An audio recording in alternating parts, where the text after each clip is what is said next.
Programme میں خوش آمدید ناظرین۔ برما کے اندر مسلمانوں کے اوپر ظلم و ستم آج کی داستان نہیں ہے، بڑی پرانی داستان ہے، اور اگر آپ تاریخی اوراق پلٹیں اور مغلیہ دور کے اندر چلے جائیں تو اس دور سے پیچھے اور اس دور کے بعد آپ کو بہت سارے ایسے واقعات نظر آئیں گے جہاں پر اس کمیونٹی کے اوپر ظلم ہوئے۔ آج کل چونکہ میڈیا بڑا سٹرونگ ہے، معلومات جلدی پھیل جاتی ہیں، لیکن برما کے مسلمانوں کے قتل عام کے حوالے سے ہم کہہ سکتے ہیں کہ معلومات کا فقدان ہے۔ اور یہ مقبول جان صاحب ہمارے ساتھ موجود ہیں، تجزیہ نگار، doesn't need any introduction۔ اور یہ صاحب ذرا یہ فرمائیے گا کہ یہ جو فگرز کے اوپر ہمارے جذبات بیس کرنے چاہیے، ایک قتل بھی جو ہے وہ لاکھوں قتل کے برابر ہے، لیکن جب ہزاروں کے تعداد میں قتل ہو رہا ہو تو وہ نسل کشی کے زمرے میں آتا ہے۔ اس علاقے کے اندر جو فگرز ہیں آپ کے وہ کیا ہیں؟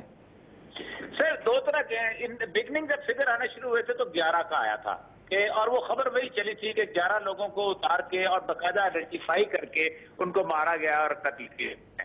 اچھا، اس کے بعد پھر آگے اس کو کہتے ہیں کہ آگے لوگوں نے کیا اپنا زیادہ ان کو بلو اپ ہوا تو ان لوگوں کو انہوں نے اپنا مارنا شروع کیا اور گاؤں کو آگ لگانا شروع کیا۔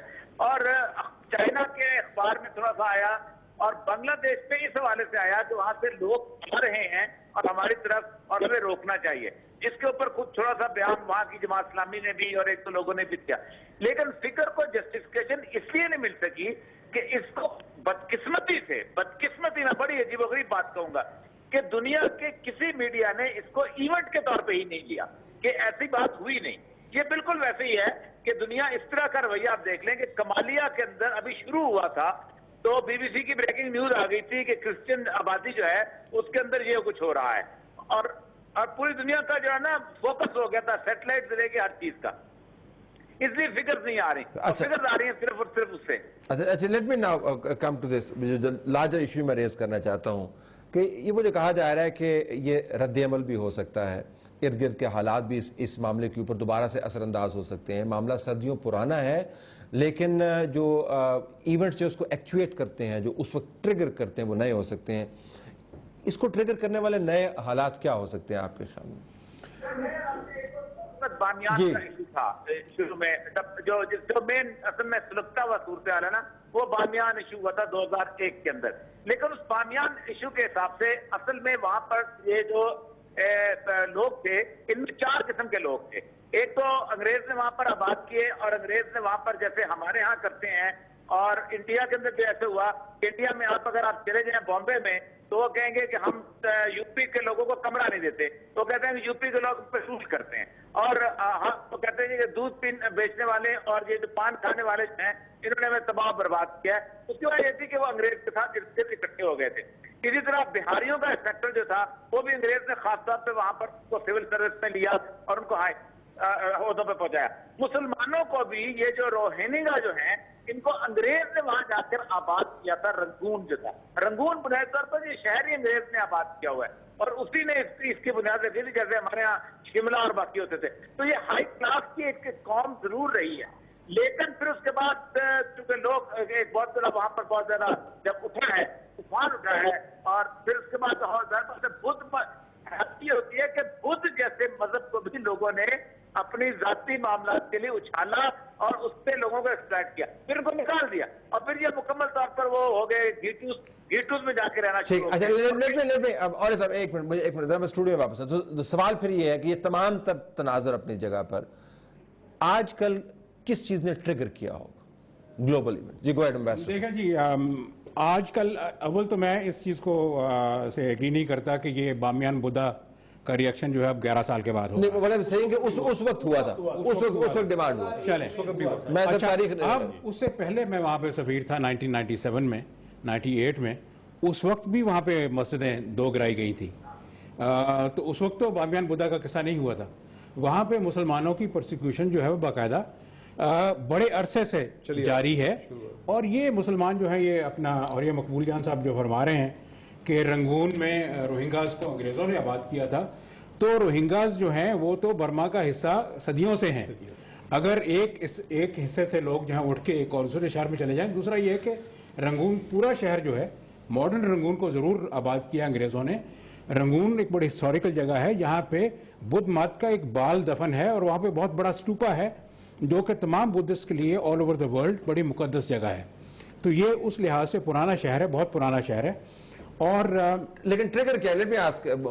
ٹریگر کیا ہے؟ میں آپ کو ایک بڑا یعنی سینٹرل چیز پہ آ جاتے ہیں اس پروگرام ڈسکشن میں کہ ٹریگر جو ہے کیا. دیکھیے گزشتہ کئی برسوں سے ایون 9/11 سے پہلے جب سے ہنٹنگٹن نے اپنی کتاب لکھی، ہنٹنگٹن نے اس کو صرف آئیڈینٹیفائی کیا، مسلم اسکالرز نے بہت رگڑا ہنٹنگٹن کو، بڑی گالی گلوچ نکالی کہ ہنٹنگٹن نے ایک مطلب مفروضہ دے دیا ہے کلیش آف سویلائزیشنز کا.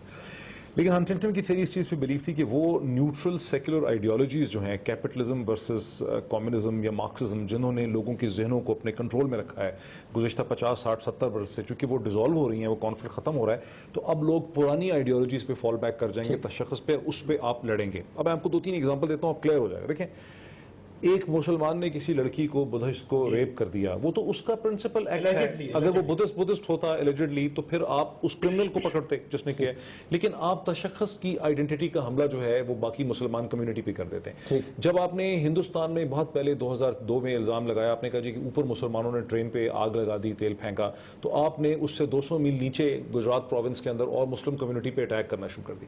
ہمارے یہاں ہوتے جی ایک کرسچن لڑکے نے زیادتی کر دی ہے، مطلب کسی مسلمان لڑکی کے ساتھ یہ کچھ کر دیا، تو آپ کمیونٹیز کو اٹیک کرتے ہیں. یعنی جو مذہبی تشخص کی جنگ ہے گزشتہ 20-25 برس سے دنیا میں کہتا ہوں 22واں سال ہے 1989 کے آنورڈ سے، یہ جو مذہبی تشخص کی جنگ ہے دنیا میں، یہ بڑی شدت سے بڑھتی چلی جا رہی ہے. لیکن ماڈرن ریاست کو اس کو ریگولیٹ کرنا چاہیے، اور ایسی ریاست جس کے اندر جس کا ہاتھ بڑا سخت ہے، یہ عام ریاست نہیں ہے، یہ برمیز کے بہت سخت ہے. ایک چیز بڑی امپورٹنٹ ہے جو آپ نے کویسچن پوچھا تھا، جس میں ایمبیسڈر صاحب سے آپ نے بفور دا بریک آپ نے کہا جی کہ یہ بدھسٹ جو ہیں، سب لوگ کہتے ہیں کہ بدھسٹ جو ہیں یہ بڑے پیسفل لوگ ہیں، اور مسلمان جو ہیں آن دی ادر ہینڈ ان کو ہم دیکھتے ہیں کہ جو ویسٹرن لٹریچر ہے اس میں بتایا جاتا ہے کہ بڑے سیویج ہیں، مار پیٹ بہت کرتے ہیں. دیکھیں یہ ٹوٹل مفروضہ ہے. تمام مذہبوں کا، مذاہب کا اور آئیڈیالوجیز کا ایکول شیئر ہے ان ٹرمز آف وائلنس. آپ یہ دیکھیے کہ چین اور جاپان جو ہیں یہ بدھسٹ سویلائزیشن رہی ہیں. سیکنڈ ورلڈ وار میں جاپانیز ملٹری کی جو کورین سلیو گرلز کی ہے اس کو دیکھیں آپ، چینی پاپولیشن جو خود بدھسٹ تھی اس کے ساتھ انہوں نے کیا کیا. اچھا چین جو 2-2.5 ہزار سال سے بدھسٹ تھا کمیونسٹ ہونے سے پہلے، اس کی 19 سینچری کی، 15 سینچری کی، 16 سینچری کی انٹرنل وارفیئر دیکھیں. یہ جو ہے نا کہ پیسفل ہے، وہ صرف ہے کہ جانوروں کو نہیں مارتے ہیں اور پتے کھاتے ہیں اور اسے کہتے ہیں انسیکٹس کے ساتھ پیار کرتے ہیں، اس کو اٹھا کے سائڈ پہ کرتے ہیں. اور جو کرسچنز اور جیوز نے کیا اس کے اوپر تو نہ ہی جائیں. نازیز کیا کرسچن نہیں تھے، نازیز نے جو جیوز کے ساتھ کیا ریلیجس آئیڈینٹی کے ایک مفروضہ کیا.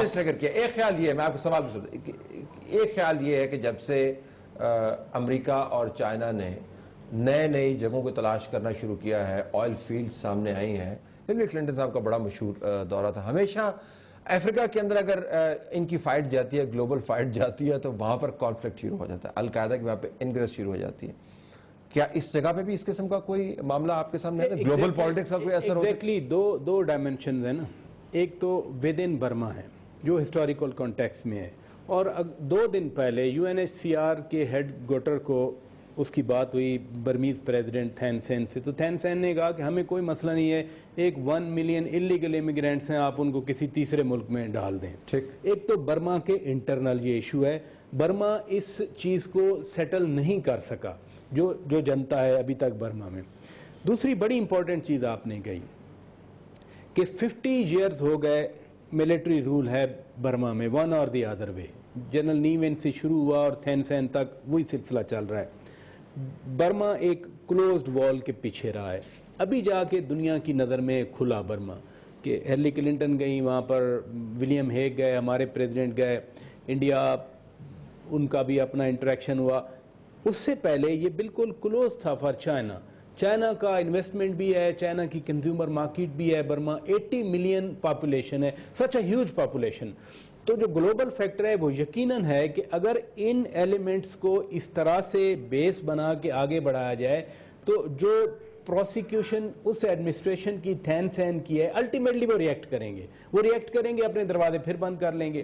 اور ابھی یہ پرسوں کی سٹوری ہے، وہاں سے سنگاپور سے سٹوری آئی کہ برما نے اپنی 6 آئل کمپنیز کو ٹینڈر کھولا ہے ویسٹرن ورلڈ کے لیے. 10 پرانے آئل فیلڈز اور 6 نئے جو ان کے آئل فیلڈز ہیں وہ ویسٹرن کمپنیز کو ٹینڈرز آفر کر رہے ہیں. اگر اس طرح کا کٹ تھروٹ کمپٹیشن ویسٹ اور چائنا میں چل رہا ہے تو یقیناً یہ ایلیمنٹ اس میں ہو سکتا ہے.